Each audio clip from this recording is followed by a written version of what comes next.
हैं they are not separated, उनके बीच का डिस्टेंस कुछ भी नहीं होता है, एंड बिकॉज डिस्टेंस जीरो है so we know that dipole moment का फॉर्मूला क्या था? Vihaan, can you tell me? P vector is equal to क्या था?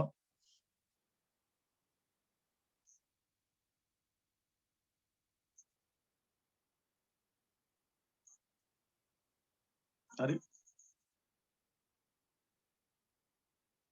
2a into q, right? Dipole moment is equal to 2a into q, where 2a is the distance between positive and negative charge. तो ये बच्चे अगर दोनों centres coincide हो गए तो दिया, कैन यू टेल मी इस केस में बच्चे डिस्टेंस कितना हो जाएगा दोनों चार्जेस के बीच का अगर कोइंसाइड कर गए पॉजिटिव और नेगेटिव के जो सेंटर्स हैं वो? दिया 2a 2a तो बच्चे स्टैंडर्ड डिस्टेंस है, बट नॉन पोलर के अंदर पॉजिटिव और नेगेटिव दोनों चार्जेस के सेंटर्स को इनसाइड कर जाते हैं, तब 2a कितना होगा?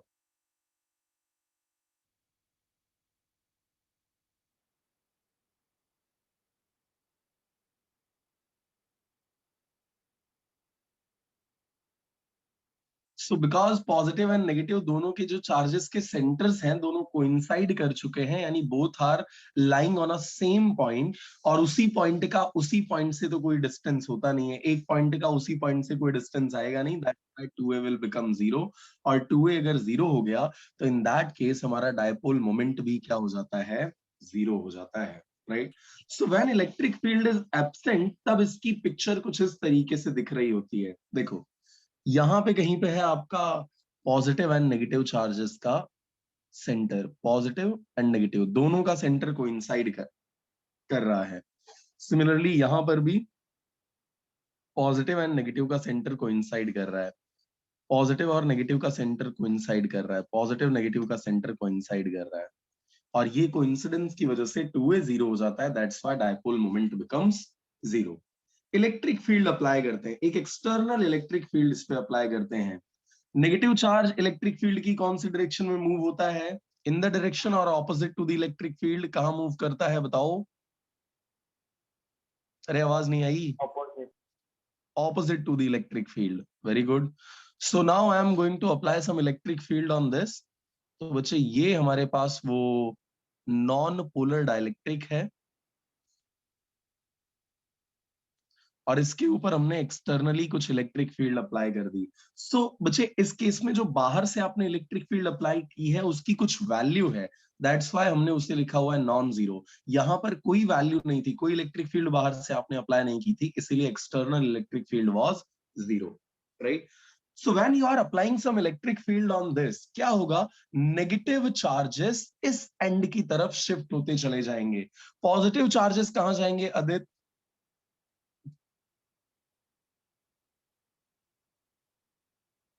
इन the direction of electric field, क्योंकि नेगेटिव Yes. ऑपोजिट है।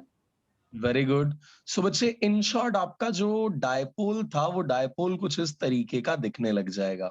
सिमिलरली इस डायपोल की बात करूं तो इसका नेगेटिव चार्ज इस तरफ आ जाएगा, पॉजिटिव इस तरफ आ जाएगा।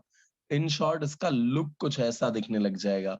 ये वाले की एक भी अगर हम बात करें तो इस केस में बच्चे सेम चीज होने वाली है, नेगेटिव और positive, negative and positive. So कुछ इस तरीके की सिचुएशन होने वाली है। इलेक्ट्रिक फील्ड लाइंस की डायरेक्शन क्या होती है राज?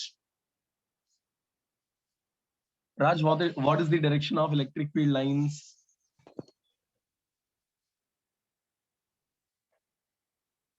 राज आवाज नहीं आई दोस्त आपकी, अनम्यूट आपने किया हुआ है। Tanisha, Tanisha electric field lines की डायरेक्शन क्या होती है? Yes sir. तनीषा 2 बार मैंने क्वेश्चन बोल दिया है। अरे सर मुझे पता है, positive to negative. Okay okay ठीक है। सो बच्चे this is your external electric field जिसको हमने ई नॉट से रिप्रेजेंट किया है।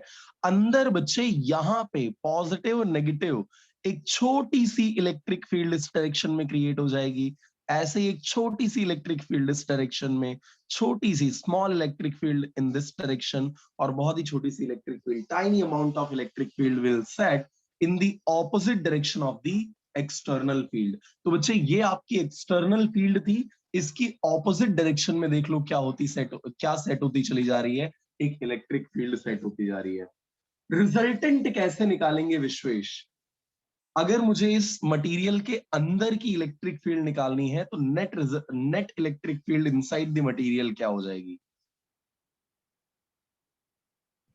Sir E not minus dipole की वजह से टोटल। Very good.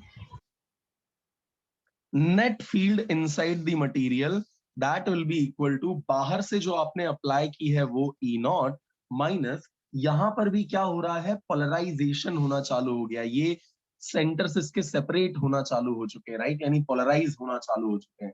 याद हो तो मैंने आपको पोलराइजेशन की डेफिनेशन में बताया था कि it is the process of separation of centres of positive and negative charges. तो बच्चे यहाँ ये दोनों कोइंसाइड कर रहे थे, यहाँ इन दोनों के सेंटर्स क्या हो चुके हैं, सेपरेट हो चुके हैं, यानी ये पोलराइज हो चुका है। एंड बिकॉज पोलराइज हो चुका है तो ये जो फील्ड मिली है, इस फील्ड को हम क्या बोलेंगे, पोलराइजेशन की वजह से मिली हुई electric field. We will represent it by E P. But क्या डाइलेक्ट्रिक्स के अंदर अनलिमिटेड चार्ज होते हैं क्या? मतलब फुल मूव करने की उनको परमिशन होती है, मूवमेंट की फुल परमिशन होती है या नहीं होती है? अरे इंसुलेटर्स के अंदर चार्जेस के मूव करने की फुल परमिशन होती है या रिस्ट्रिक्शन होता है उस पर?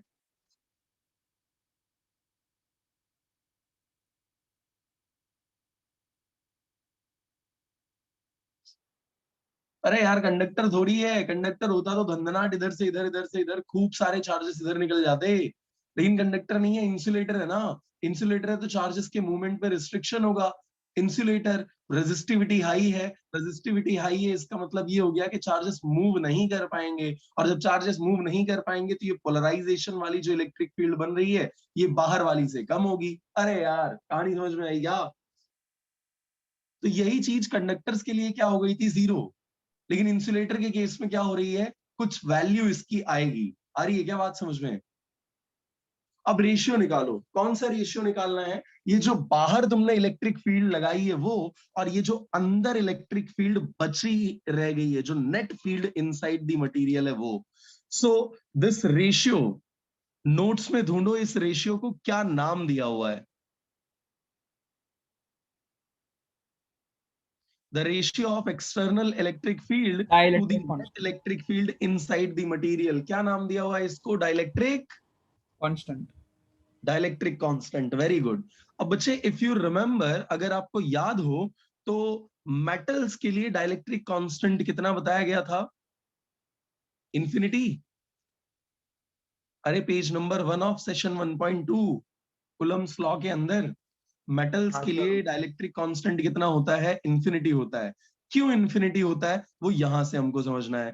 तो बच्चे ये चीज हमने डिस्कस कर ली है कि K is equal to E not divided by E not minus E P, the ratio of external electric field to the net electric field inside the material is known as dielectric constant. और इस dielectric constant में अगर मैं conductor की बात कर रहा हूं तो कंडक्टर में क्या खास होने वाला है अदिति, ई नॉट और ईपी के बीच में क्या रिलेशन आने वाला है कंडक्टर के लिए?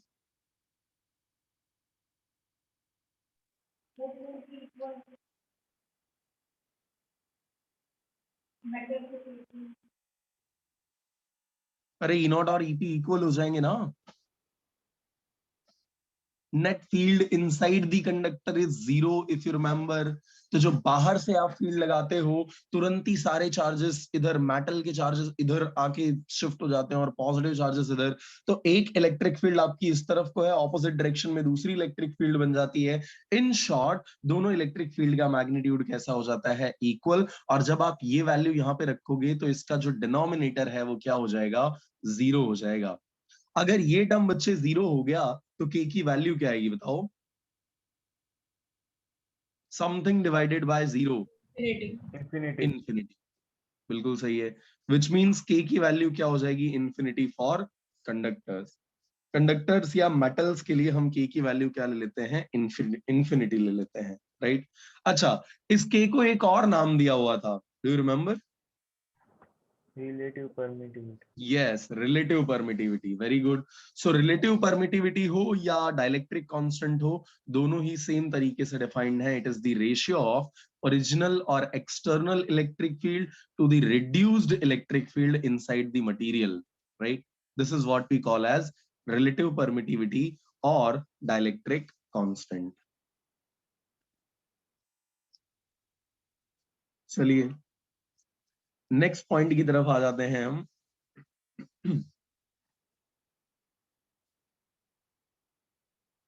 अब देखो, आप इलेक्ट्रिक फील्ड अप्लाई करते जा रहे हो, you are applying some amount of electric field, और इस इलेक्ट्रिक फील्ड की वजह से क्या होते जा रहा है? पोलराइजेशन होते जा रहा है, ठीक है? अगर मैं आपसे बोलता हूं कि यूनिट वॉल्यूम के अंदर मेजर करके बताओ कितना डायपोल मोमेंट आया है, what is the amount of dipole moment in unit volume, unit volume में कितना डायपोल मोमेंट आया है, तो इसे भी हम एक फिजिकल क्वांटिटी की तरह मेजर करते हैं। नोट्स में से इस फिजिकल क्वांटिटी का नाम बताइए क्या है? Dipole moment per unit volume. Polarisation. Polarisation density कहा जाता है इसको, very good. So polarisation density, अरे याद है ना, मास डिवाइडेड बाय वॉल्यूम, इसको आप क्या बोलते हो? मास डेंसिटी बोलते हो, राइट? मास डेंसिटी बोलते हो। चार्ज डिवाइडेड बाय वॉल्यूम, इसको आप बोलते हो चार्ज डेंसिटी, चार्ज डेंसिटी। तो ऐसे ही कितना डायपोल मोमेंट आया है यूनिट वॉल्यूम में, dipole moment per unit volume, इसे हम क्या बोलते हैं? polarization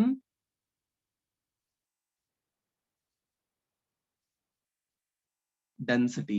So what is polarization density? It is the amount of dipole moment produced per unit volume. Unit volume में जितना डायपोल मोमेंट प्रोड्यूस हुआ है उसे हम क्या बोलते हैं? पोलराइजेशन डेंसिटी बोलते हैं, ठीक है?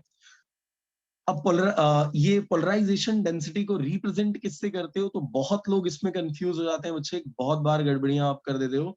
दिस इज कैपिटल पी, ये क्या है? कैपिटल पी है। और ये जो डायपोल मोमेंट है वो क्या है? स्मॉल पी है। Dipole moment is represented by small P while polarisation density is represented by capital P. तो अगर कहीं पर पोलराइजेशन डेंसिटी की बात की है, कैपिटल पी से रिप्रेजेंट करोगे। अगर कहीं से पोलराइजेशन की बात की है, स्मॉल पी से रिप्रेजेंट करोगे। ध्यान से जरा देखना, इस केस में डायपोल मोमेंट की डायरेक्शन क्या होगी? और ये मेरे को कौन बता सकता है? पंथ, क्या डायरेक्शन होगी इलेक्ट्रिक डायपोल मोमेंट की इस केस में?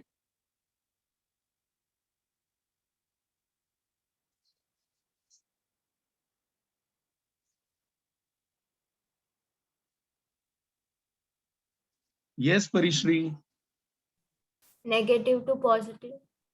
बिल्कुल सही है बच्चे, नेगेटिव टू पॉजिटिव। जरा कॉन्सेंट्रेट कीजिए कि आपकी एक्सटर्नल इलेक्ट्रिक फील्ड की भी डायरेक्शन यही है, ये रही ना एक्सटर्नल इलेक्ट्रिक फील्ड भी बच्चे इसी डायरेक्शन में, एंड ये जो हमारा डायपोल मोमेंट है वो भी इसी डायरेक्शन में। इन शॉर्ट, डायपोल मोमेंट, ये जो पोलराइजेशन डेंसिटी है, इसकी डायरेक्शन क्या होगी? इसकी डायरेक्शन होने वाली है एक्सटर्नल इलेक्ट्रिक फील्ड की डायरेक्शन में। So the direction of P vector will be in the direction of external electric field. बिल्कुल सही है रुद्र। केसी और के, इनके अंदर जो कंफ्यूजन हमारे बीच में होता है, वही कंफ्यूजन यहां पर भी सेट हो सकता है। वो स्मॉल के सी होता है और ये कैपिटल के होता है। ऐसे ही बच्चे, ये स्मॉल पी वेक्टर है और ये कैपिटल पी वेक्टर है। कैपिटल पी वेक्टर का मतलब है dipole moment per unit volume, जिसे हम पोलराइजेशन डेंसिटी बोलते हैं, which is represented by capital P vector, ठीक है?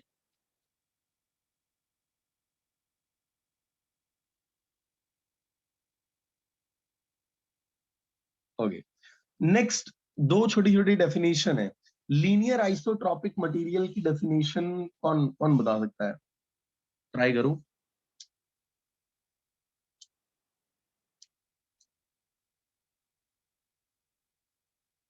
पंत आवाज नहीं आई थी यार, सही बताऊं मैं, मेरे को बिल्कुल तेरा ऑडियो नहीं आया था, और शायद मुझे ही नहीं, किसी को भी नहीं आया था।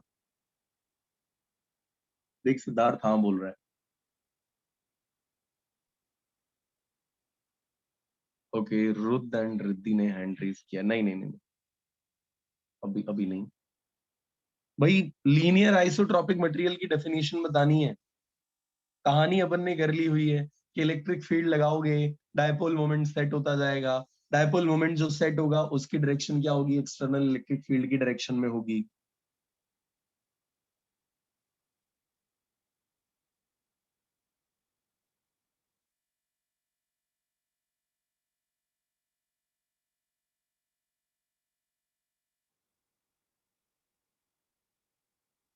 Yes Rudra. Materials in which the direction of the induced dipole moment is the same as that of the external electric field, and it's proportional to the field strength are called induced dipole materials. बहुत बढ़िया। Linear Linear isotropic isotropic materials. बिल्कुल। सो linear isotropic material क्या होते हैं बच्चे, concentrate कीजिएगा। अगर मैं इलेक्ट्रिक फील्ड एक्सटर्नल वाली बढ़ाते जाता हूं, if I am increasing the external electric field, right, तो होगा क्या, और ज्यादा पोलराइजेशन यहाँ पे होना चालू हो जाएगा।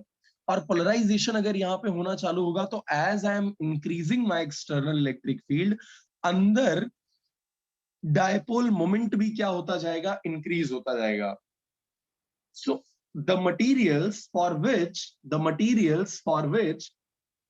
external electric field is directly proportional to induced dipole moment, the materials for which the external electric field is directly proportional to induced dipole moment, ऐसे materials को हमने क्या नाम दिया हुआ है, लीनियर आइसोट्रॉपिक मटेरियल्स नाम दिया है। Again I am repeating the definition, concentrate over here. Definition of linear isotropic material is, जैसे जैसे बच्चे आप इस एक्सटर्नल इलेक्ट्रिक फील्ड को इंक्रीज करते जा रहे हो, जैसे जैसे इसकी वैल्यू बढ़ाते जा रहे हो, पोलराइजेशन और बढ़ता चला जाएगा। यानी कि एक्सटर्नल इलेक्ट्रिक फील्ड पोलराइजेशन के डायरेक्टली प्रोपोर्शनल हो गई है, right. So the materials for which external electric field is directly proportional to induced dipole moment, उन्हें हम क्या बोलते हैं, लीनियर आइसोट्रॉपिक मटेरियल बोलते हैं। विहान डेफिनेशन रिपीट करनी है बच्चे आपको, देख लो एक बार।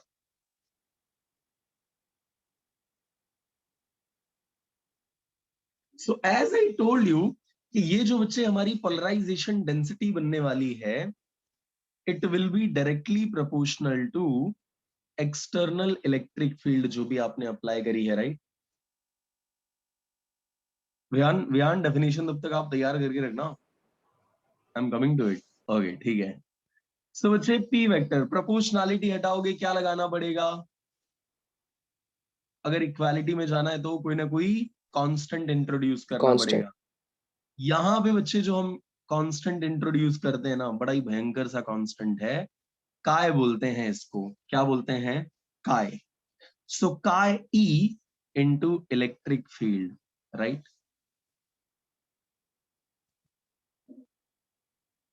And this is known as electric susceptibility. अरे याद करो, परमिटिविटी सुना हुआ था आपने, इसे हम क्या बोलते हैं, इलेक्ट्रिक ससेप्टिबिलिटी बोलते हैं। सब्जेक्ट बनाइए इसको फॉर्मूले का। So it is going to be P vector divided by E vector. कहने का मतलब ये है बच्चे कि ये जो पोलराइजेशन डेंसिटी है डिवाइडेड बाय अगर इलेक्ट्रिक फील्ड कर दें, unit amount of electric field देने पर कितना पोलराइजेशन यूनिट वॉल्यूम में हो रहा है, उसी को हम क्या बोलते हैं, काय बोलते हैं, राइट। डेफिनेशन का कोई ऐसा रूल नहीं है, but still I am just explaining you कि इसका मीनिंग क्या है बच्चे, कॉन्सेंट्रेट कीजिएगा। Again I am repeating the same, P by E ये हमारी इक्वेशन है, राइट, काय की। अब इसके ऊपर से अगर हम इसको डिफाइन करना चाहें तो मैं इलेक्ट्रिक फील्ड को 1 यूनिट ले लेता हूं। So the amount of polarisation density per unit electric field, the amount of polarization density per unit electric field is defined as electric susceptibility of the material represented by chi. ठीक है, अब इस काय का एक डेरिवेशन आपको याद रखना है जो बोर्ड्स के लिए डेरिवेशन के फॉर्म में इंपॉर्टेंट नहीं है, बट फॉर्मूला आपको याद रखना है, and formula is epsilon not k minus 1. K is equals to epsilon not k minus 1. ये फॉर्मूला आपको इस काय का याद रखना है. अरे ठीक है, समझ में आ रही है क्या ये बात? डेरिवेशन है, लेकिन डेरिवेशन आपको बोर्ड्स में पूछा नहीं जाएगा. एनसीईआरटी के अंदर ब्लू कलर कर दिया हुआ है, उसको गायब कर दिया हुआ है डेरिवेशन के अंदर से. So derivation is not going to be asked in boards, but relation हमें याद रखना है, कभी भी जरूरत पड़ सकती है. ठीक है, यस विहान, अब डिफाइन कीजिए सर.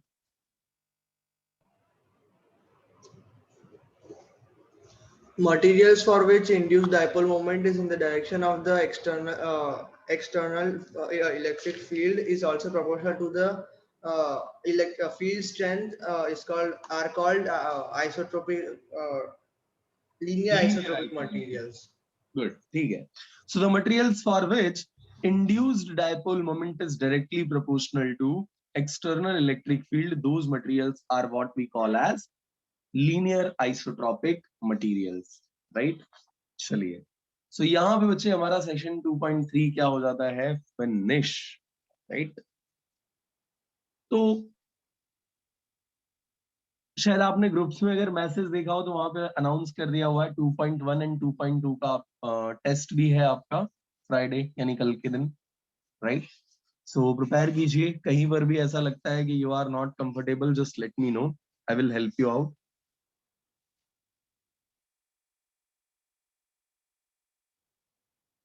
ओके, इस पूरी एक्सरसाइज के अंदर बच्चे मैं आपको एप्लीकेशन बेस्ड में क्वेश्चन नंबर 10 करवाने वाला हूं. सो क्वेश्चन नंबर 10 जो है एनसीईआरटी का क्वेश्चन है, एंड कई बार ये क्वेश्चन आपसे पूछे जाते हैं. सो प्लीज जो सीबीएसई की नोट्स हैं जिनके पास, वो क्वेश्चन नंबर 10 देख लें, और जिनके पास जीएसईबी की नोट्स हैं बच्चे, उसमें भी ये क्वेश्चन हमने इंक्लूड किया हुआ है. Ordinary rubber is an insulator, इस तरीके से स्टार्ट होता है हमारा पहला पार्ट क्वेश्चन का. रीड कर दो यार, पूरा क्वेश्चन क्या है.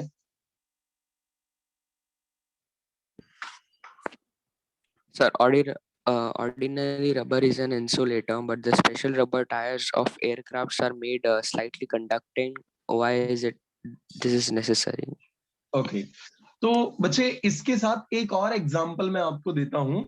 कभी अगर आपने गौर किया हो, जब आप जा रहे हो अपनी कार के अंदर, तो आपने ऑब्जर्व किया होगा कि जो ऑयल पेट्रोलियम प्रोडक्ट्स को कैरी करने वाले ट्रक होते हैं, उनके पीछे एक मेटल की स्ट्रिप जमीन को टच करती हुई हमेशा चलती है. देखा है क्या कभी ऐसा? कोई बात नहीं, नहीं देखा है तो अब जाते टाइम कभी हाईवे पर जाते रहना, तो अब ऑब्जर्व करना ध्यान से थोड़ा.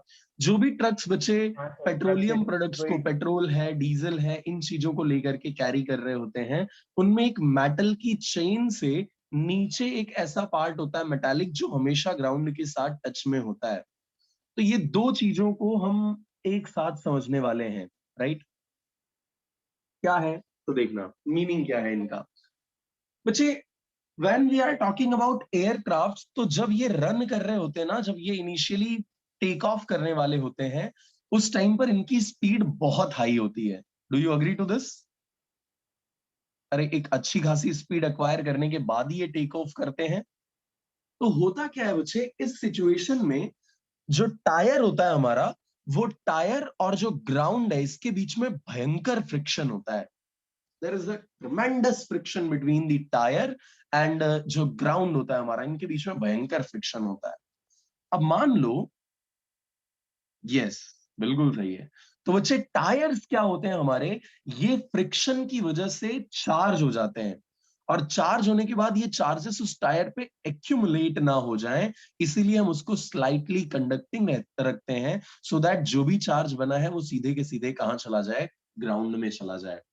याद हो आपको, तो earthing was a topic in our first chapter. तो हम वहां पे आपको बताया गया था कि चाहे किसी ऑब्जेक्ट के पास नेगेटिव चार्ज है, तो वो अर्थ में से पॉजिटिव लेकर के न्यूट्रल हो जाएगा, और उसके पास अगर मतलब अपने पास नेगेटिव है तो अपने इलेक्ट्रॉन्स को अर्थ को डोनेट करके न्यूट्रल हो जाएगा, और अगर वो खुद पॉजिटिव है तो अर्थ में से इलेक्ट्रॉन्स को ले करके न्यूट्रल हो जाएगा, राइट।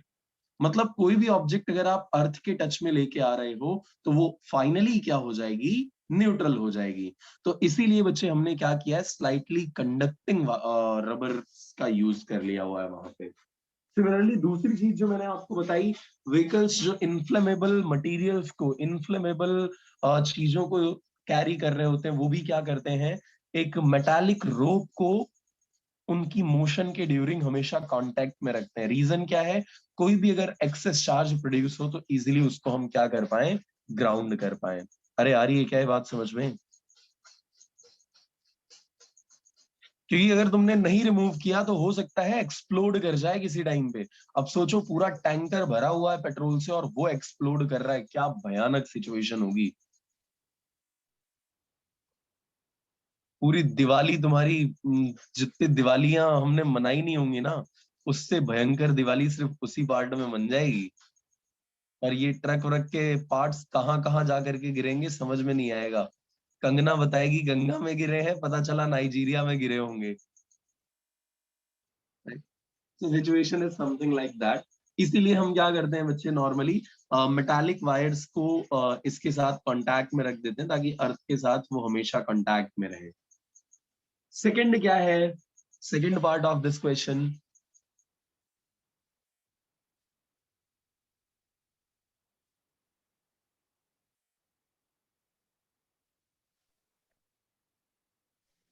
अरे भाई सेकंड क्वेश्चन रीड कर दो इसका। कौन से चाहिए? Number 10 part 2। सर हमारी नोट्स में तो एक ही है, मतलब कोई पार्ट नहीं है। फिर why is this necessary? अरे है सारे क्वेश्चन है यार, don't worry. Second question is, चलो मैं रीड कर दे रहा हूँ। Why does a comb run through one's hair attract small bits of paper? Right? वो कंघी उठा लो या नॉर्मली अपने ये स्केच पेन को, प्लास्टिक का है, उठा लो और बालों के साथ अच्छे से रब करो। रब करने के बाद छोटे छोटे टुकड़े के पीसेस के पास लेके जाना, यू विल फाइंड कि यार ये तो अट्रैक्ट कर रहा है उसको। क्यों? क्योंकि जैसे ही आप रब करते हो तो ये क्या हो जाता है, चार्ज हो जाता है, और चार्ज होने के बाद जैसे इसके नजदीक लेके जाते हो, पोलराइजेशन की वजह से ये इसको क्या कर लेता है, अट्रैक्ट कर लेता है, राइट। अब अगर वेट हेयर की बात करें तो बच्चे ये जो पूरी प्रोसेस थी उसमें किस चीज का रोल था, फ्रिक्शन का रोल था, है ना। लेकिन अगर आपके हेयर वेट है तो in that condition friction will reduce, friction बहुत कम हो जाएगा। और अगर फ्रिक्शन बहुत कम हो गया है तो उस सिचुएशन में बताओ क्या होगा। अरे सिंपल यार, फ्रिक्शन अगर बहुत कम हो गया है तो चार्ज हो नहीं पाएगा, और चार्ज हो नहीं पाएगा तो कागज के टुकड़ों को, बिट्स ऑफ पेपर को अट्रैक्ट नहीं कर पाएगा, ठीक है। थर्ड पार्ट इसका क्या है, तो third part is vehicles carrying inflammable materials usually have metallic ropes touching the ground during motion. तो रीजन मैंने आपको बता ही दिया है ना। लास्ट वाला पार्ट आपकी सेल्फ प्रैक्टिस के लिए छोड़ दे रहा हूँ, फोर्थ जो है वो, बर्ड्स जाकर के हाई टेंशन वायर के ऊपर भी बैठ जाते तो उनको शॉक क्यों नहीं लगता है, तो ये आपके लिए मैं छोड़ दे रहा हूँ। चलिए न्यूमेरिकल्स फटाफट देख लेते हैं। सिद्धार्थ फर्स्ट न्यूमेरिकल क्या है, रीड करो।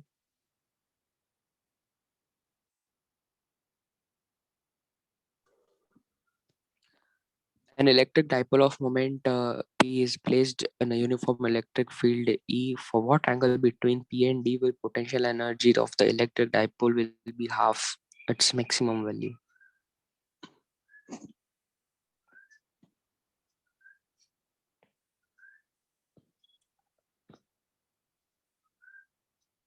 ओके, सो क्वेश्चन में आपको बोला हुआ है बच्चे, इलेक्ट्रिक डायपोल मोमेंट है P वेक्टर, इलेक्ट्रिक फील्ड है E वेक्टर जितनी, for what angle between P vector and E vector potential energy of the electric dipole will be half of its maximum value. तो चलिए derive करते हैं। पहले तो ये मेरे को बताओ कि मैक्स पोटेंशियल एनर्जी का फॉर्मूला होता क्या है?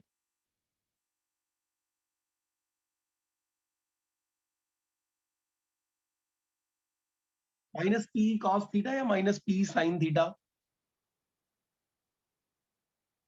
अरे यार 2.3 पेज नंबर 1 पहला ही डेरिवेशन किया था हमने। बताओ बताओ बताओ। cos. Yes, u is equal to minus P cos theta, ये हमारी इक्वेशन है। चलिए अब बच्चे क्वेश्चन में क्या बोल रखा है कि ये जो पोटेंशियल एनर्जी है वो मैक्सिमम का हाफ होनी चाहिए। याद करो इस केस में हमने मैक्सिमम एनर्जी के लिए थीटा कितना लिया था? 180, और तब हमारी वैल्यू कितनी आई थी? u मैक्स होता था प्लस पीई। अरे याद है क्या? Plus P was the maximum value. और इस इक्विलिब्रियम को क्या नाम दिया था हमने? कौन सा इक्विलिब्रियम? स्टेबल और unstable?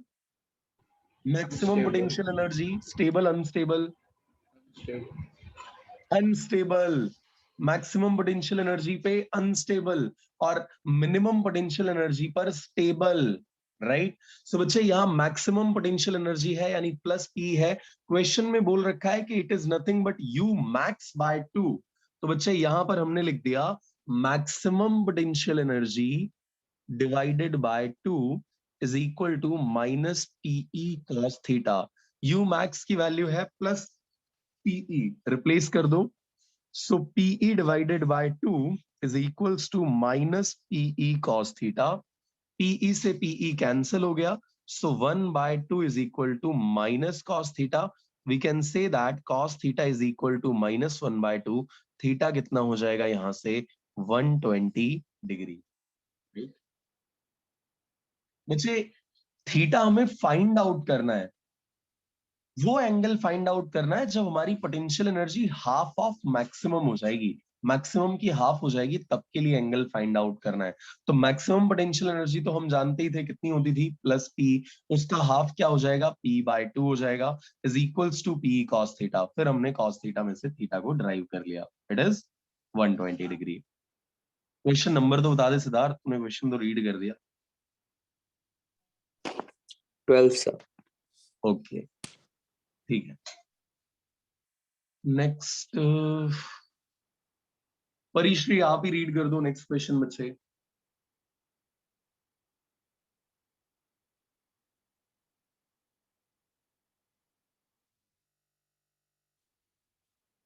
परिश्री question number Sir, the 13। 13th. Yes, yes, yes. An electric dipole consists of two opposite charges, each of 1 microcoulomb, separated by 2 centimeter. The dipole is placed in an external field of 10⁵ Newton per coulomb. Find the maximum torque exerted by field on the dipole and work done which external agent will have to do to turn dipole from 0 degree to 180 degree. Okay. So question के ऊपर पहले तो बच्चे concentrate करना। एक dipole है, dipole में दो चार्जेस हैं। डायपोल में बच्चे चार्जेस के मैग्नीट्यूड कैसे होते हैं? सेम होते हैं। तो हमने इसको सिर्फ Q से रिप्रेजेंट कर दिया, Q is equal to 1 microcoulomb. अरे माइक्रो चलेगा क्या? नहीं चलेगा। इसको हमें 1 इंटू 10⁻⁻⁶ माइक्रो की हमने वैल्यू रिप्लेस कर दी, so it is going to be 1 into 10⁻⁻⁶ coulomb. Distance between those two charges, तो बच्चे डायपोल के अंदर जो नेट डिस्टेंस है ना, उसको आप किससे रिप्रेजेंट करते हो? 2a से रिप्रेजेंट करते हो। It is given to you, that is 2 centimetre. Centimetre से काम चल जाएगा क्या? नहीं चलेगा, मीटर में कन्वर्ट करना पड़ेगा। तो ये हमने इसे एसआई यूनिट में कन्वर्ट कर दिया, that is 2 into 10⁻⁻² metre. Electric field इज्जत से न्यूटन पर कूलम में दी है, उसे कुछ नहीं करेंगे। फाइंड आउट पहले हमें करना है मैक्सिमम टॉर्क। इलेक्ट्रिक फील्ड में टॉर्क का फॉर्मूला बताओ। Torque is equal to PE sine theta. अरे याद है क्या? चैप्टर नंबर 1 सेशन 1.5 का पहला derivation, dipole in uniform electric field, उसमें टॉर्क निकालना था। तो बच्चे डायपोल मोमेंट क्या हो जाता है? 2a टाइम्स q, और साथ में क्या हो गया? e sine theta. रिप्लेस कर दो वैल्यूज। 2a की वैल्यू है ये 2 इंटू 10⁻²। Q की वैल्यू क्या है? ये रहा charge 1 into 10⁻⁻⁶ into sine of theta. देखो कितना है,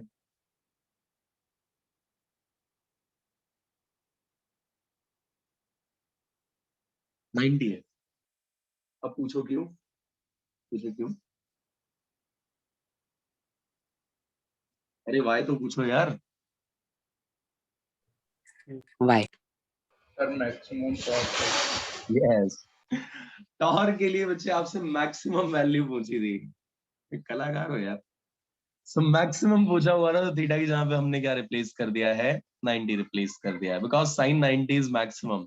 साइन 91 होता है, ये मैक्सिमम होता है, इसलिए हमने टॉर्क की वैल्यू को मैक्सिमम बनाने के लिए इसे भी 1 कर दिया है। ठीक है, सॉल्व कर डालो। 2 into 10 is 2।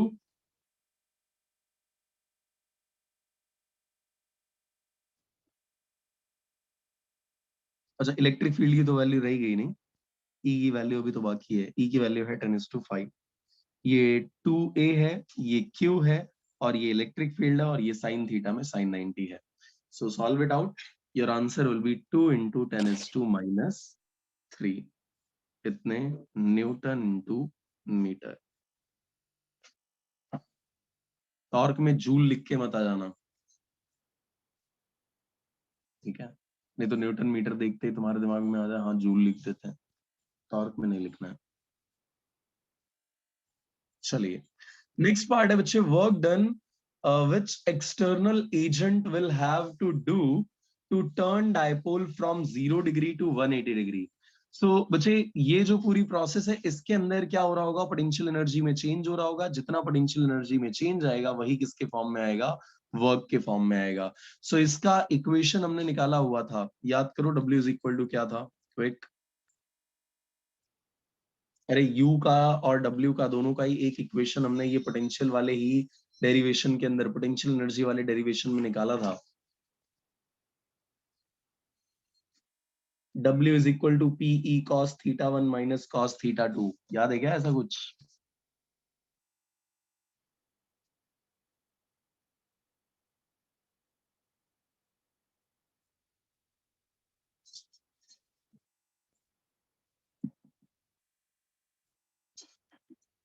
Page number 1 2.3 open करो, देखो, ढूंढो ढूंढो। PE cos θ1 माइनस cos θ2, ये हमारी इक्वेशन है।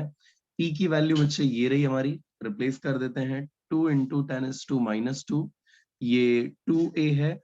Q की वैल्यू है 1 into 10⁻⁻6, साथ में E की वैल्यू है 10⁻+5, एंड यहाँ पे हो जाएगा cos θ1।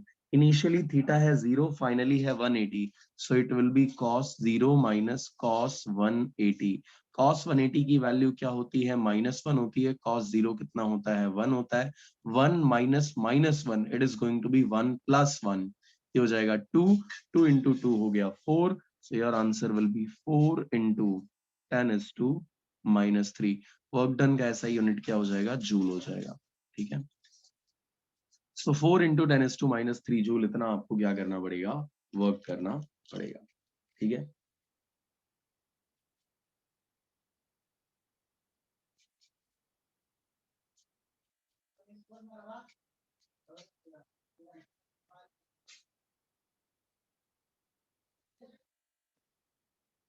थर्ड क्वेश्चन मैं आपके लिए छोड़ दे रहा हूं, ठीक है, ट्राई करना, नहीं आए तो नेक्स्ट लेक्चर में डिस्कस करेंगे। अब आज स्टार्ट करते हैं हम अपना सेशन 4, जो कि बहुत ही इंटरेस्टिंग भी है और बहुत इंपॉर्टेंट भी है एग्जाम पॉइंट ऑफ व्यू से। सो आई होप आप लोगों ने वीडियो लेक्चर देख लिया होगा।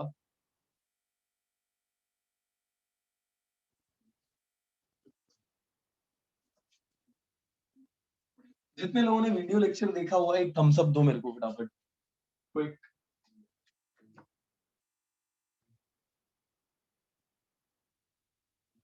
कैपेसिटर एंड कैपेसिटेंस का वीडियो, वाह,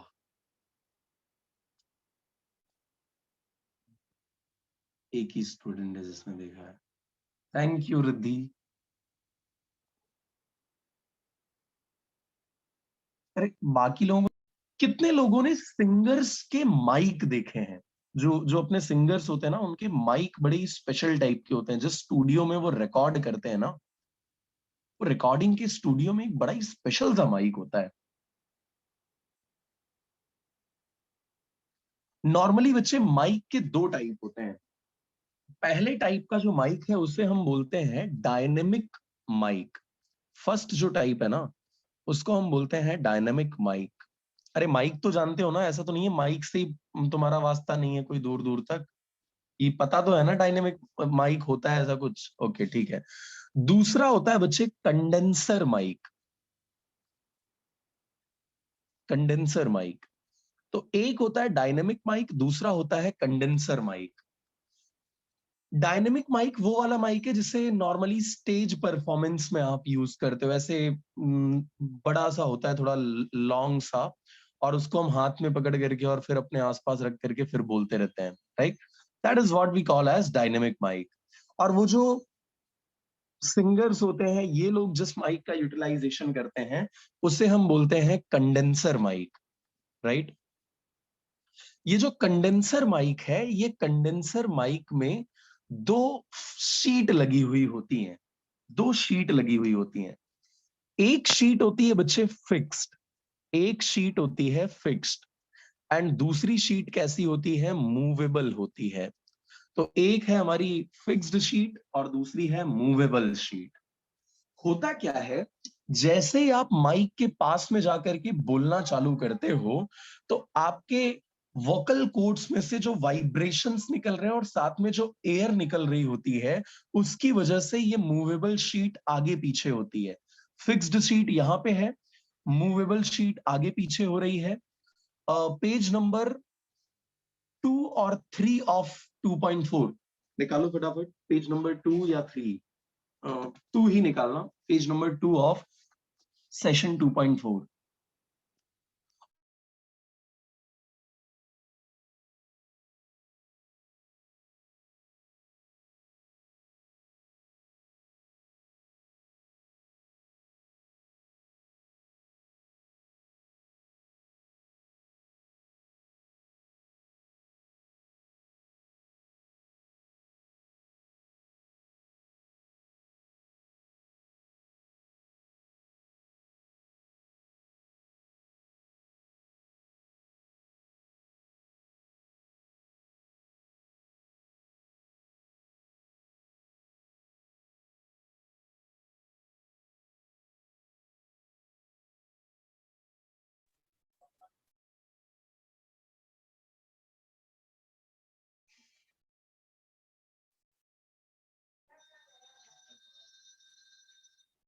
अरे मिला क्या सबको फॉर्मूला? यस, एक्चुअली एक्चुअली वो कनेक्शन इश्यूज की वजह से मेरे को लीव कर दिया था, जूम ने भगा दिया था, तो मैं दूसरे कनेक्शन के थ्रू रिटर्न आया हूँ। चलिए ओके, तो बच्चे C is equal to epsilon not A by D ये फॉर्मूला है। जैसे ही आप बोलना चालू करते हो तो ये जो फिक्स्ड और मूवेबल शीट में जो ये मूवेबल शीट है ये क्या होती है, आगे पीछे होने लगती है। और जैसे ये आगे पीछे होती है तो डिस्टेंस हो जाता है चेंज, और डिस्टेंस चेंज होने की वजह से कैपेसिटेंस चेंज होने लग जाता है। मतलब हम क्या कर देते हैं, अपने वॉइस सिग्नल्स को, जो हमारा वॉइस है, इसे हम एक इलेक्ट्रिकल सिग्नल के फॉर्म में कन्वर्ट कर देते हैं, राइट। तो this is how a condenser mic works. ये एक तरीका है जिससे कंडेंसर माइक वर्क करता है। इसमें ये जो बच्चे फिक्स्ड और मूवेबल शीट आपने बनाई हुई होती है ना, इसको हम बोलते हैं capacitor. Have you ever heard about Z machine, G machine जिसको नॉर्मली बोला जाता है, कभी सुना है क्या इसके बारे में?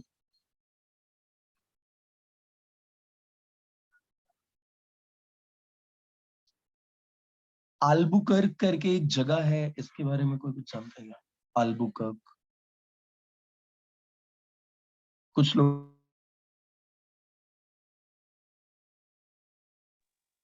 No, sir.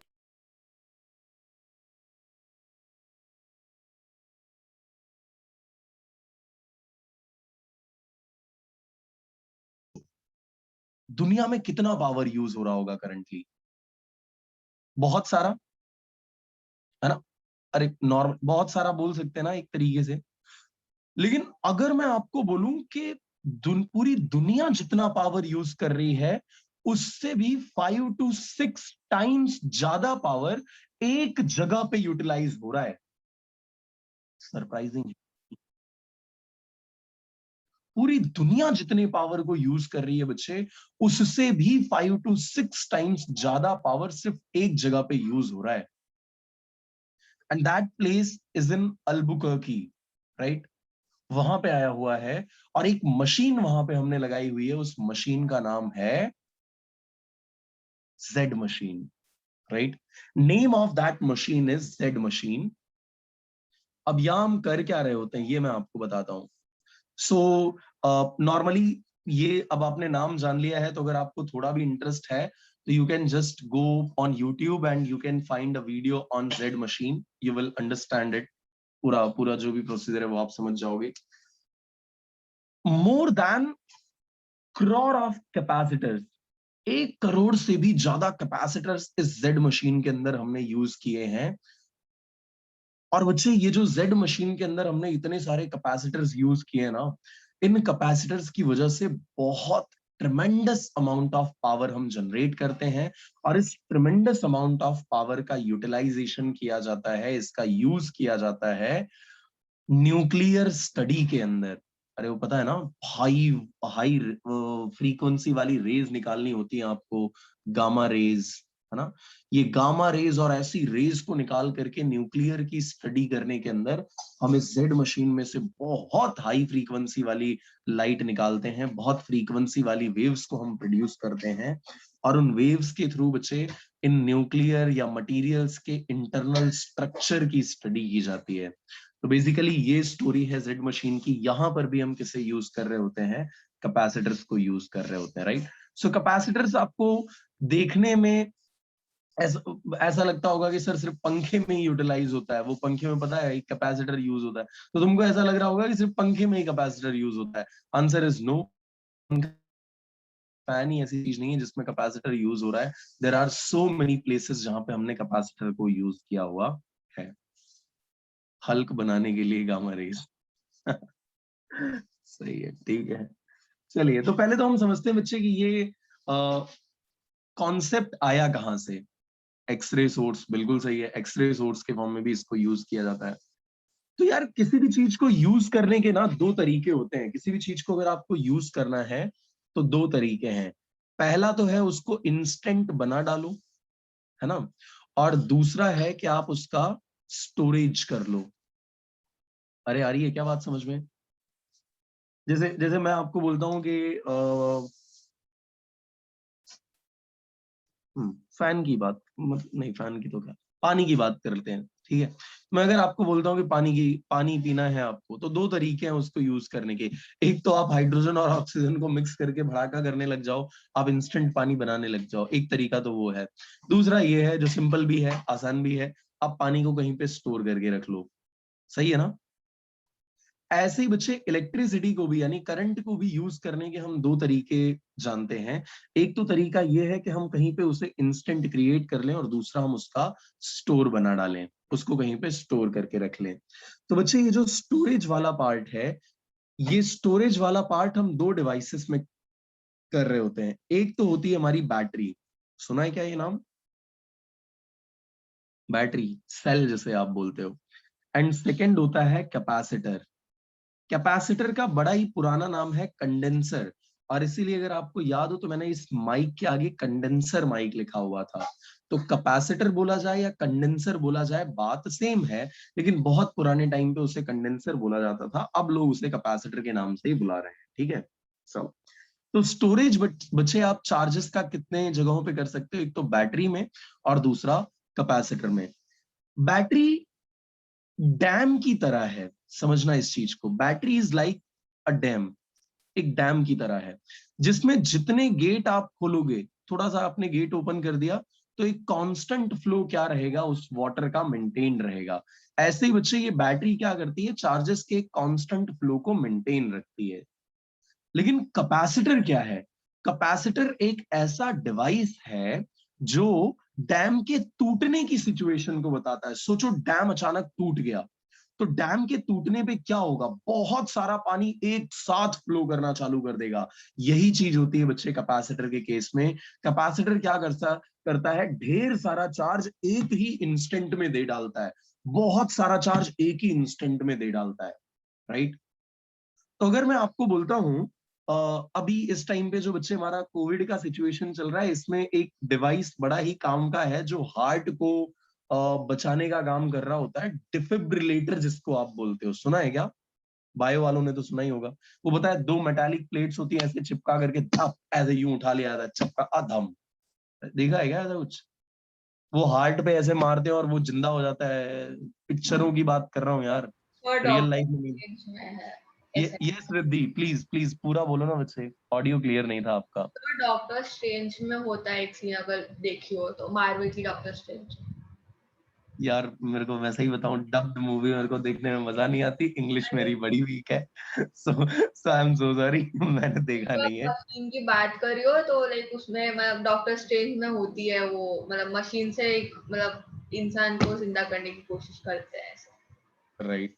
तो अगर बच्चे आपने देखा हो तो जैसे हमारी स्त्री होती है ना, आयरन जिसे हम बोलते हैं, आयरन जैसा ही पूरा पार्ट होता है जिसके दोनों प्लेट्स को डॉक्टर पहले बोलता है चार्ज इट टू 200। मैंने एक हिंदी मूवी देखी थी, मैं वहां से बता रहा हूँ ये आपको। अंकुर अरोरा मर्डर केस ऐसा एक नाम था, मूवी का नाम है अंकुर अरोरा मर्डर केस, राइट। तो उसमें मैंने देखा हुआ था, डॉक्टर ने बच्चे को जिंदा करने के लिए क्या किया, उसको मतलब वो पेशेंट को जिंदा करने के लिए क्या किया, 2 मेटालिक प्लेट्स को फुल्ली चार्ज कर दिया, और चार्ज करने के बाद उसके चेस्ट के ऊपर ले जाकर के दम छुआया, फिर उठाया। इलेक्ट्रिक शॉक देना होता है एक्चुअली, हम बंदे को इलेक्ट्रिक शॉक देते हैं। इस शॉक की वजह से क्या होता है, जैसे आपका फोन अगर प्रॉपरली काम नहीं कर रहा है तो आप क्या करते हो, आप अपने फोन को स्विच ऑफ करके रीस्टार्ट करने का ट्राई करते हो नहीं करते हो, और ये एक्सपेक्ट करते हो कि शायद रीस्टार्ट करने पर हमारा फोन अच्छे से काम करने लग जाए। यही एक्सपेक्टेशन बच्चे हम करते हैं ह्यूमन हार्ट के साथ भी। हम उसको इतना शॉक देते हैं कि वो एक मोमेंट के लिए बंद हो जाए, और उसके जस्ट बाद हम सोचते हैं कि यार ये हो सकता है रिवाइव कर जाए, हो सकता है ये रिस्टोर कर जाए। जैसे आपका फोन बंद होने के जस्ट बाद चालू हुआ तो अच्छे से काम करने लग गया, तो आपने इलेक्ट्रिक शॉक देने पे उसको बंद करने का काम किया, और आप ये उम्मीद करने लग जाते हो कि अब जब ये स्टार्ट होगा तब अच्छे से काम करना चालू कर देगा। तो बेसिकली ये कंसेप्ट है। उस डिफिब्रिलेटर के अंदर भी बच्चे हम किसका यूज करते हैं, कैपेसिटर का ही यूज करते हैं। भयंकर चार्ज उसके अंदर आप स्टोर कर लेते हो। डॉक्टर बोलता है चार्ज टिल 200 वोल्ट, इतना कर दो उतना कर दो, ये बताते रहता है उसको, और चार्ज करने का दम मार दिया उसको, ये ठीक। पर भाई मेरे, शॉक कभी इतना भी मत दे देना, तुम डॉक्टर बन जाओ तो कभी मैं पेशेंट बन के आऊं तो कभी इतना भी शॉक मत दे देना कि मेरा राम नाम सत्य हो जाए, ठीक है? राइट। मतलब एक लिमिटेड अमाउंट के अंदर हमें शॉक देना होता है, और उस शॉक के थ्रू हम बच्चे क्या करते हैं, एक्सपेक्ट करते हैं कि बंदे का जब हार्ट अब रीस्टार्ट होगा तो अब वो अच्छे से काम कर रहा होगा। तो बच्चे कैपेसिटर की जो बातें थी वो मैंने आपके साथ डिस्कस करी। एक तो पंखे के अंदर यूज होता है जो बहुत ही कॉमन एग्जांपल है, दूसरा हमारे मेडिकल फील्ड के अंदर डिफिब्रिलेटर के अंदर यूज, मैं ये नाम भी हो सकता है गलत प्रोनाउंस कर रहा हूँ, डिफिब्रिलेटर सही है क्या? चलो ठीक है, तुम्हें भी नहीं पता है, दैट्स गुड, अच्छी बात है। सो डिफिब्रिलेटर जो है उसके अंदर बच्चे हम कैपेसिटर यूज कर रहे होते हैं। जी मशीन है, इसमें हमने यूज किया हुआ है, कंडेंसर माइक्स के अंदर यूज किया हुआ है। So there are so many things जहां पे हम बच्चे इसको यूटिलाइज कर रहे होते हैं, राइट। तो कैपेसिटर और बैटरी दोनों ही स्टोरेज की तरह काम करते हैं, लेकिन बैटरी एक constant amount of energy provide कर रही होती है सर्किट को, लेकिन कैपेसिटर क्या करता है, कैपेसिटर एक ही इंस्टेंट में ढेर सारी एनर्जी दे देता है। जैसे आपके मोबाइल की फ्लैश लाइट, उसके अंदर भी क्या यूज होता है, उसको भी ग्लो कराने के लिए क्या यूज किया जाता है, कैपेसिटर यूज किया जाता है। तो बच्चे दीज आर दी प्लेसेस जहां पे हम कैपेसिटर को क्या करते हैं, नॉर्मली यूज करते हैं। अब सोचो कि ये पूरी डिस्कशन जो हमने की, इसकी प्रॉपर्टी क्या है, ये डिवाइस क्या है, अगर उसकी बात पे मैं आऊं तो चलिए अब स्टार्ट करते हैं हम अपने टॉपिक को, जो हमारा सेशन 2.4 है। देखो, सबसे पहला जो टॉपिक है बच्चे उसमें दैट इज कैपेसिटेंस। क्या होता है कैपेसिटेंस? तो मान लो ये है बच्चे आपके पास एक मेटालिक कंडक्टर, या आपके पास एक कंडक्टर है, आप इसको चार्ज देते जा रहे हो। तो कंडक्टर को जैसे ही आप चार्ज करते हो, चार्ज उसके पूरे के पूरे सरफेस पे क्या हो जाता है, स्प्रेड आउट हो जाता है, हाँ या ना? अरे होता है ना ऐसा, स्प्रेड आउट हो जाता है चार्ज इसके पूरे सरफेस के ऊपर। तो बच्चे ये आपका कंडक्टर था, आपने इसको चार्ज करना चालू किया, चार्ज करना चालू करने के बाद ये जो Q का अमाउंट है, चार्ज का अमाउंट है, ये बढ़ने लगा। यार Q इंक्रीज तो हो रहा है, लेकिन एक चीज और समझो, इसमें Columbian constant Kc Q divided by R, because Q increase हो रहा है तो ये फैक्टर भी इंक्रीज हो रहा होगा, है या ना? और इससे आपने क्या बोला हुआ है?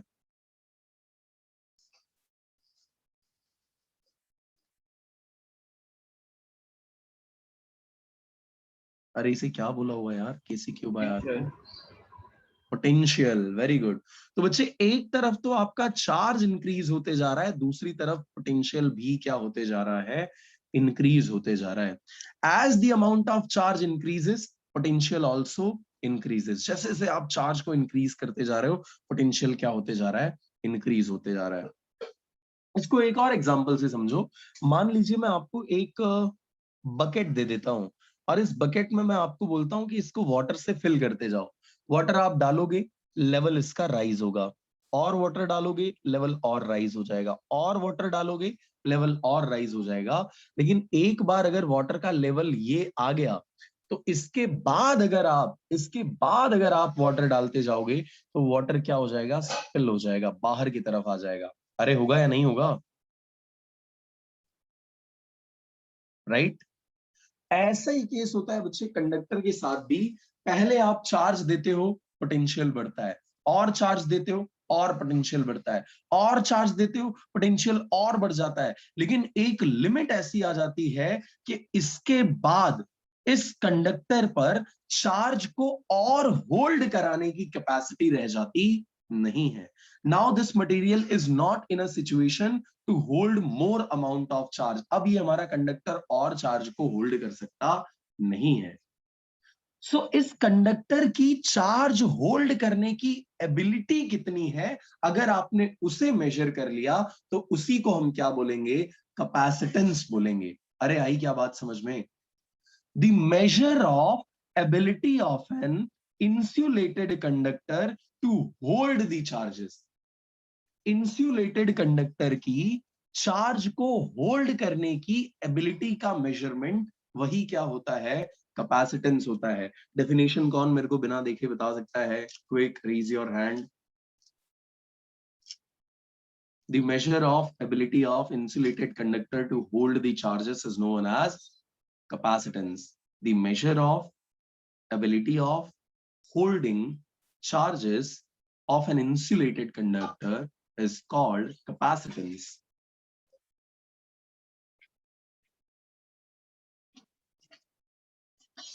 Arey, raise your hand.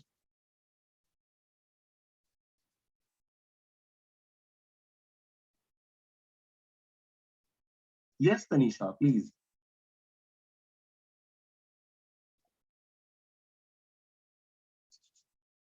बोलो sir. Yes, Tanisha. Measure of ability of holding electric charge of an insulated conductor is Measure of ability of an insulator conductor to insulated hold conductor the to electric hold charge. electric charge. Yes. चलिए, सो बच्चे यहाँ equation में हमने क्या देखा, as we are increasing the value of Q, जैसे जैसे आप चार्ज को इंक्रीज करते जा रहे हो, वैसे वैसे पोटेंशियल भी क्या होता जा रहा है, इंक्रीज होता जा रहा है। यानी Q is directly proportional to V। सही है ना? अब यार Q is directly proportional to V, proportionality से अगर हम इक्वालिटी में जाना चाहें, तो Q can be written as Q is equal to some constant into V। कुछ कांस्टेंट इनटू क्या हो जाएगा, V हो जाएगा। यहां पर ये जो कांस्टेंट हमने यूज किया हुआ है कैपिटल C, ये एक पॉजिटिव कांस्टेंट है। This is a positive constant, and this positive constant is known as capacitance। इसी को हम क्या बोलते हैं, capacitance बोलते हैं। चलिए C को सब्जेक्ट बनाते हैं, तो C will be equal to Q divided by V। Charge का SI यूनिट क्या है, बोलो बोलो बोलो। Q का SI यूनिट कूलम, वो पोटेंशियल डिफरेंस का वोल्ट, सो कुलम पर वोल्ट ये हो जाएगी बच्चे हमारी एसआई यूनिट ऑफ कैपेसिटेंस। लेकिन इसे फैरड नाम दिया गया है जिसे हम कैपिटल एफ से रिप्रेजेंट करेंगे, right? So what is the SI unit of capacitance? It is farad, right? Sir इसकी वैल्यू कुछ 96500 वो होती है। नहीं नहीं नहीं नहीं, सर वो तो केमिस्ट्री में farad 1 coulomb is equal to 9600, right? हाँ। यस यस, नहीं नहीं नहीं, वो अलग है यार, वो केमिस्ट्री का तो पता नहीं कहां से क्या लॉजिक ले आते हैं वो लोग तो। चलिए ठीक है। सो बच्चे अगर मैं आपसे पूछूं 1 फैरड क्या है, तो कैपेसिटेंस का अगर 1 फैरड करना है तो it will be equal to 1 coulomb divided by 1 volt. लिख सकते हैं क्या? 1 farad is equal to 1 coulomb divided by 1 volt, right? So the capacitance of conductor is said to be 1 farad. The capacitance of conductor is said to be 1 farad if its potential increases by 1 volt when we add a charge of 1 coulomb. आ रही है क्या बात समझ में? सुनना बात को ध्यान से फिर से। 1 farad की definition क्या होगी? The capacitance of a conductor is said to be 1 farad if 1 volt potential increases, 1 volt of potential increases on addition of 1 coulomb of charge. अगर आपने 1 coulomb of charge को ऐड किया है तो पोटेंशियल कितना इंक्रीज होगा? 1 coulomb जितना increase होगा, तब हम उस कंडक्टर के कैपेसिटेंस को कितना बोलेंगे? 1 farad बोलेंगे। The capacitance of the conductor is 1 farad if on adding 1 coulomb charge its potential rises by 1 volt. अगर 1 coulomb का आपने चार्ज ऐड किया और 1 volt का पोटेंशियल राइज हो गया, then the capacitance will be said to be 1 farad. Vishwesh definition बताओ क्या है? 1 farad is the capacitance when if 1 coulomb of charge is added, the potential increases by 1 volt. Okay, तो थोड़ा सा और इसको हम क्लियर कर सकते हैं। दिया, can you define it? 1 farad?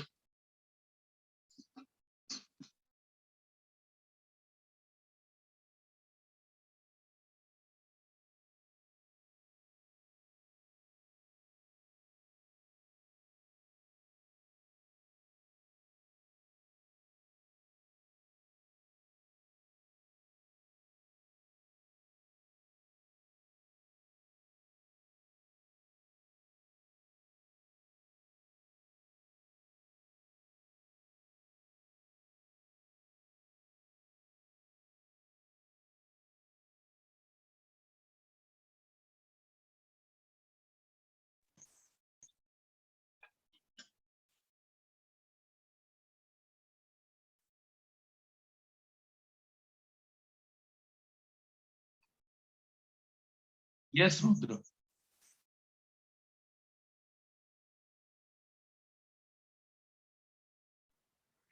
The capacitor of the conductor is 1 farad when 1 volt of potential is increased on addition of 1 coulomb of charge. Very good. So बच्चे ये हमारे पास है इसका जो प्रॉपर 1 farad की डेफिनेशन है वो।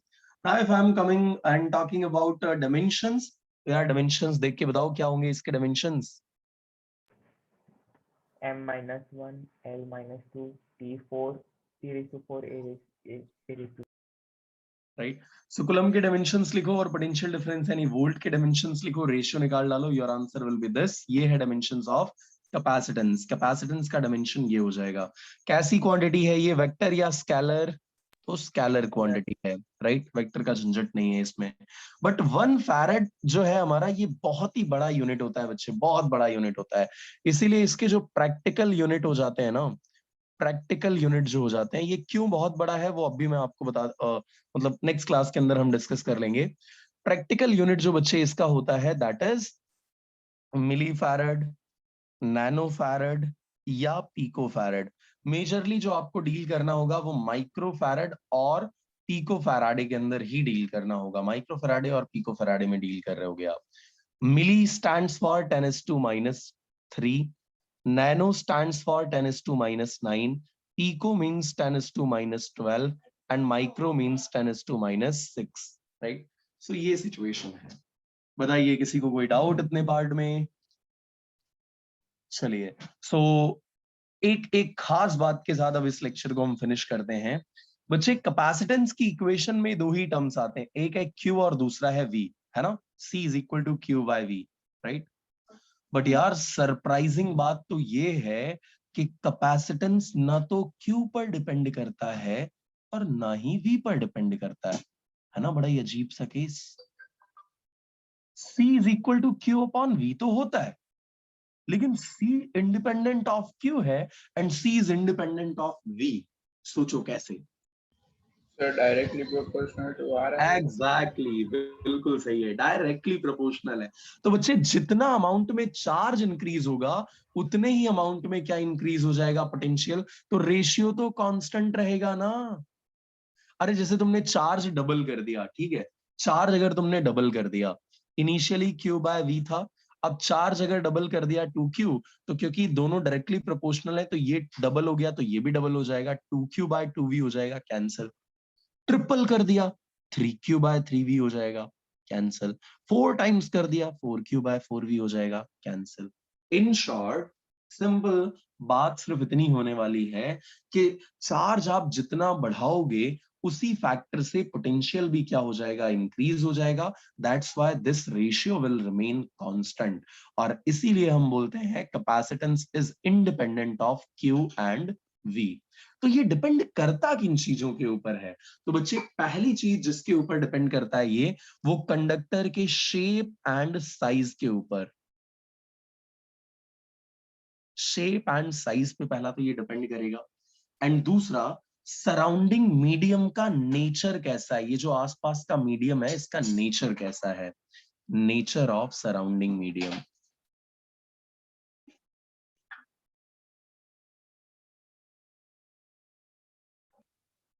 सो इन दो चीजों के ऊपर बेसिकली क्या डिपेंड कर रहा होता है? कैपेसिटेंस डिपेंड कर रहा होता है, ठीक है।